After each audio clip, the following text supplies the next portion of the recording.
안녕하세요. 어려운 주식 종목을 좀 더 쉽고 맛깔스럽게 분석하는 주식 셰프입니다. 네, 오늘 저희 이제 구독하고 시청해 주시는 분, 이께서 이제 좀 궁금해 하시는 종목, 세종공업인데요. 사실 세종공업 같은 경우는, 약간 테마적인 그런 종목입니다. 그래서 제가 이제 너무 테마성이 강한 종목이나 2,000원 이하의 그런 좀 제 기준에서의 그 저가 종목, 이 종목은 분석을 잘 안 하고 이제 매매를 안 하는데, 거기에 대해서 이제 혼란을 좀 가지시는 분들 계실 것 같아요. 어느 게 테마고 어느 게 아니냐. 네, 그래서 그걸 좀 설명드리면서 시작을 하려고 합니다. 자, 테마는 이제 뭐든지 다 테마는 있습니다. 뭐 자동차 테마, 뭐 제약 테마, 다 이제 하나의 그런 업종별로 해서 여러 가지 묶이기 때문에 테마는 있는데, 제가 이제 말씀드린 건 이제 강한 테마성이 너무 강한 겁니다. 이게 뭐냐면, 기업이 이제 뭐, 실질적으로 기업이 어떤 영업 활동을 하면서 실적이 있고, 그러니까 한마디로 실체가 있으면서 기업이 제대로 이렇게 사업을 하는 경우, 이거는 뭐, 테마에 속해 있다 그래도 그게 그렇게 굳이 강한 테마로 움직이는 건 아니거든요. 예를 들어 뭐, 반도체 테마, 거기에 삼성전자, 이게 꼭 그렇다고 테마가 강한 건 아니에요. 왜냐면 이제 삼성 같은 경우는 어차피 삼성전자는 반도체 쪽에서 정상적으로 해서 사업을 많이 영위하고 있고, 그 재무제표상으로도 봐도 영업 이익이나 이런 부분 안정적이죠. 근데 이제 제가 말씀드린 테마성이 너무 강한 건 뭐냐면, 사업의 실제적인 사업에 대해서 어떤 게 딱 있다 이런 거를 잘 보여주지 않은 상태에서 너무 이제 카더라 형태로 가는 그런 경우들입니다. 실례로 예전에 뭐 그 우주선 뭐죠? 그 로켓, 나로나 이런 거 할 때처럼 뭔가 이렇게 그 항공 우주 쪽 관련된 거. 네. 그리고 또 최근에 이제 있지만 이제 신약 개발 이런 제약 아직 확인이 안 됐죠. 이제 실제로 영업이 된 게 아니라 연구 단계에 있는 그런 부분들. 그래서 뭐 이런 것뿐만 아니라 이제 각종 여러 가지 테마들이 많이 있잖아요. 그래서 너무 이렇게 뉴스로만 재료로만 움직이는 기업의 실적하고는 상관없이 그냥 재료로만 움직이면서 종목도 뭐 보면은 막 15% 이상 급등하거나 막 상한가 가거나 아니 급락하거나 이렇게 변동성이 너무 크고, 왜냐하면 기업의 실적보다는 뉴스로 움직이다 보니까 변동이 너무 큰 거예요. 그런 경우에는 사실 제가 종목을 분석하는 거지 이제 종목을 리딩을 하는 건 아니고요. 그리고 이 종목에 대해서 매매를 하실 때 제 개인적인 목적은 이 제 방송을 보시는 분들이 그래도 제가 이렇게 분석하는 의견을 통해서 조금 더 안정적인 매매를 하시길 원하는 거거든요. 그렇기 때문에 그렇게 급락하면서 너무 변동성이 크고 사실 기업의 어떤 사업 행위나 이런 거에 대해서 실체가 잘 안 보이고 이런 경우에 대해서는 이제 피하고 있습니다. 2,000원 이하 이런 종목들도 너무 이제 주가가 낮다 보니까 소위 얘기하는 어떤 특정 세력들에 의해서 이제 조정이 되는 경우도 많아요. 그렇기 때문에 그런 이제 어떻게 보면은 이 종목의 어떤 수급이나 기술적인 부분, 그다음에 기업의 어떤 영업적인 부분 이런 걸 떠나서 전혀 다른 형태로 움직이는 거, 예측할 수 없이 움직이는 거 이런 거를 조금 제외를 해서 좀 안정적으로 이렇게 매매를 하실 수 있도록 하기 위해서 제가 이제 테마성이 너무 강한 거는 좀 피합니다 라고 이렇게 말씀드렸던 겁니다. 자, 그래서 지금 세종공업 같은 경우도 그래도 약간은 좀 테마성이 좀 있어요. 왜 그러냐면 이제 재무제표상으로 이제 보면은 아직까지는 이 회사가 정상적인 영업을 하기보다는 이제 미래를 바라보고 가는 거거든요. 그렇다고 나쁜 회사는 아닙니다. 시간이 좀 걸리는 거고, 그동안 그 과정에서 생기는, 혹시라도 이제 생길 그런 어떤 어려움들 또는 이슈들, 이거를 잘 해결하면서 가야 되는 거고, 잘 해결하면 또 좋게 성장할 수 있는 그런 회사죠. 그런 기업인데, 당장 볼 때는 뭔가 이렇게 안정적으로 매매하는 종목이라고 보기에는 조금, 뭐라 그럴까요? 우려가 좀 있습니다. 자, 보시면, 이 회사의 전반적인 그 내용을 보면 그 전방산업 침체로 수익성이 악화돼 있다라는 얘기가 나오죠. 네. 그래서 이 회사 자체가 내연기관 쪽에 좀 많이 이제 포커스 되어 있고요. 그죠? 배기계, 그러니까 어떤 이 자동차의 부품인데, 부품인 중에서도 이제 내연 쪽, 네, 그런 쪽 관련되는 겁니다. 그래서 뭐 배기가스 정화라던가 뭐 소음기 뭐 이런 정도 이렇게 또 하고, 그 다음에 최근에 또 이제 수소 쪽 관련된 쪽도 이제 여기서 연구 개발하면서 수소차 이런 데도 이제 관련이 돼 있죠. 수소도 마찬가지로 어, 휘발유 대신 수소를 갖다가 연료로 해갖고 불을 내서 하는 거기 때문에 좀 다른 종류만 원료만 좀 다르지 거의 내연기관 조금 비슷하게 움직이는 거죠. 자, 그래서 점유율을 보면은 공급 비중 국내에서 이제 보면은 현대기아 자동차인데 현대자동차의 국내 점유율 기준으로 공급 비중을 적용해 보면 28% 정도의 시장을 갖고 있다고 하네요.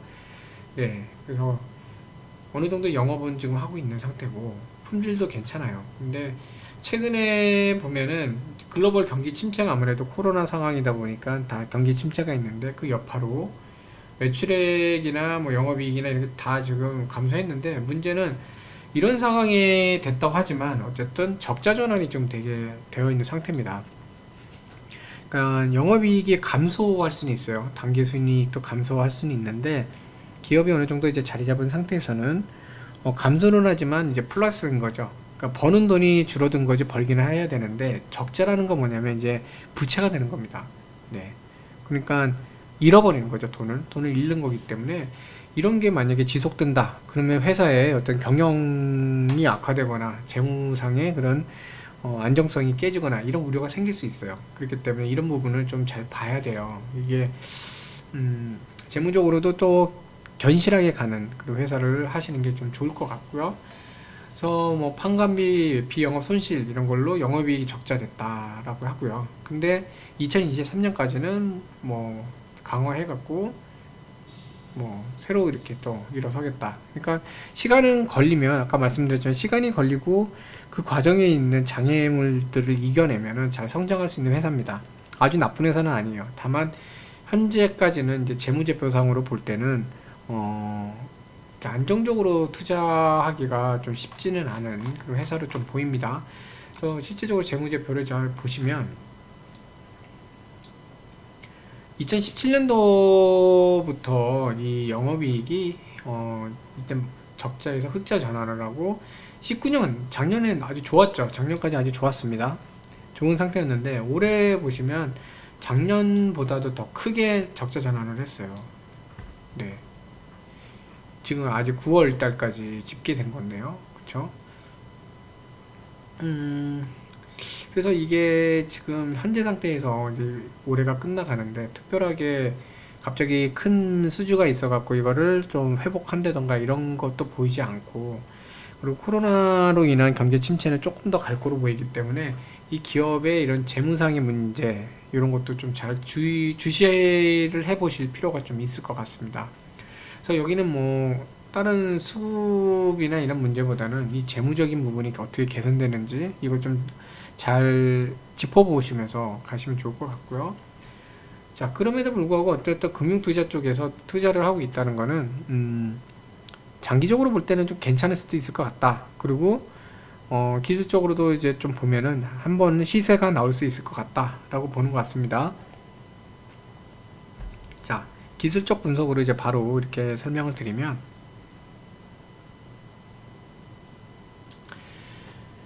자, 주가가 지금 계속 이 횡보를 하고 있죠. 네, 이렇게 쭉 횡보를 하고 있습니다. 네. 자, 여기 횡보를 하고 있고, 자, 보시면 이 위에 여기서 이제 한 상단 박스를 만들면서 지금 주가가 횡보를 하고 있죠. 그쵸? 자, 그리고 단기적으로 짧게 보시면 요 단기 구간 여기 보시면 같은 박스 하단을 놓고 이번엔 또 여기에 박스 상단, 네, 이렇게 지금 하면서 횡보를 하고 있고 박스 상단에 부딪혀 갖고 다시 한번 내려오는 상황인데, 지금 보시면 이 박스권 하단이 지금까지는 그래도 괜찮게 작용을 하고 있는 것 같아요. 네, 보시면 여기서도 한번 이 하단에서 치고 올라간 적이 있고, 그래서 자리상으로는 그래도 여기 종목 자체가 어떻게 보면은 든든하게 생각하는 그런 자리입니다. 그래서 아마 기관도 그런 것 때문에 좀 매수를 하지 않았나 싶은데, 더군다나 이 밑에 120선이 올라와요. 네, 올라오고 있으니까 이 120선은 하나의 또 강한 지지 라인으로. 그러니까 이 밑에 내 든든한 백이 있었는데 또다시 덩치 좋고 힘세 보이는 사람이 나를 도와주겠다고 나타나는 거예요. 네. 그러면 이때 이제 올라왔을 때, 그리고 위에 있는 이 60선이 또 이렇게 내려오고 있기 때문에 어느 정도 내려올 때 이 박스 상단 돌파를 하고 하지 않을까. 한 번 정도는 이제 시세를 한번 만들 것 같아요. 근데 이제 우려는 재무상 그렇게 지금 좋은 상태가 아니다 보니까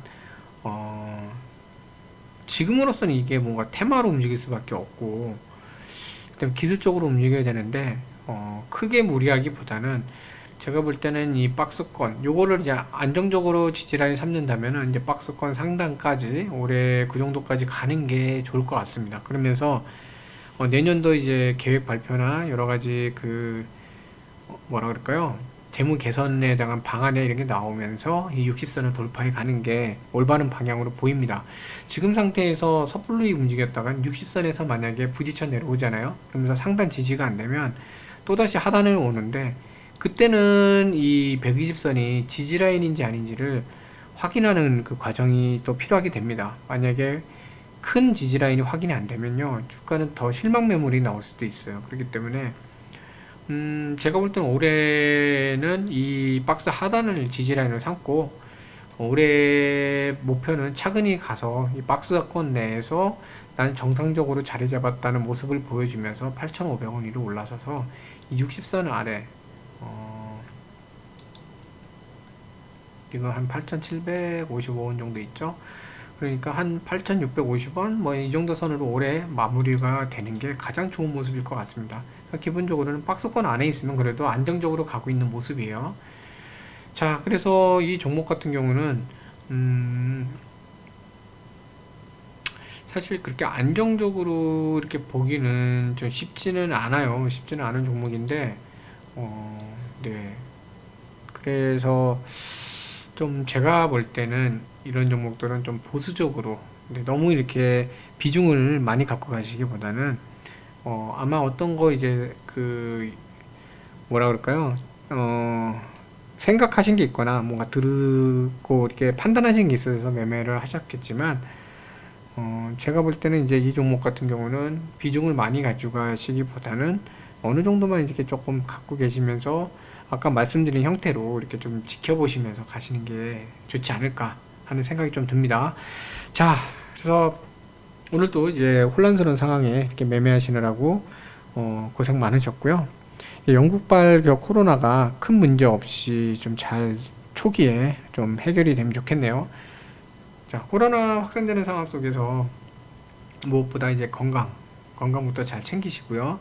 그리고 또 저녁, 아무래도 월요일이라 피곤하실 텐데 저녁 좀 편안하고 또 건강하고 또 맛있는 것도 드시는 그런 이제 저녁이 되시면 좋겠습니다. 자, 오늘도 시청해 주셔서 감사합니다.